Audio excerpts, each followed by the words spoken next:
At 20 weeks, Mom Regina went in for an anatomy scan and met with her doctor. They explained to her that baby Greyson was developing fine, but her cervix was too short and needed to go on immediate bed rest with the hope of getting her to 24 weeks before he was born.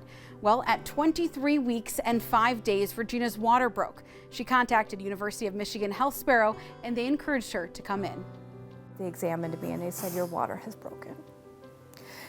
And you need your husband to get here." They immediately put me on magnesium. They gave me a shot for Greyson's lungs and just started to pray and hope. They were 2 hours shy of the 24-hour mark to get Greyson to 24 weeks.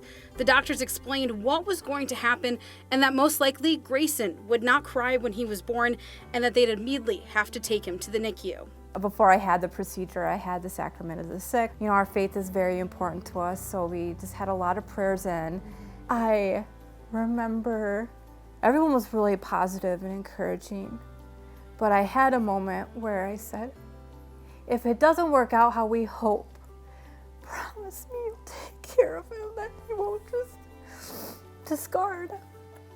And they were very kind and assured me that that's not what would happen. And as they were delivering him, all of a sudden this big cry comes out. And I told God, I said, "God, if he's ready to fight, I'm fighting with him." We were told by the fellow, I think, that you wouldn't expect a baby that young to really have the air in their lungs to cry at all. And it was not as loud as our other kids, obviously, but it was audible. And I knew right at that moment that God had listened to our prayers and he was going to be okay. I knew it was going to be a long haul, but he was going to be okay from that moment on. This started Greyson's 114-day journey in the NICU. The entire staff was there and willing to listen, guide, and help Regina and Ryan throughout this difficult time, while they also had the support from family, friends, and from their employer, Jackson National. Knowing that we had people there that we got to know made all the difference. Megan and Kim were two of the nurses that followed him during the day. They were excellent at just being, for me, my rock. The team at U of M Health Sparrow works tirelessly day and night to keep parents in touch with their baby throughout the duration of the stay at the hospital and to help them focus on just one day at a time.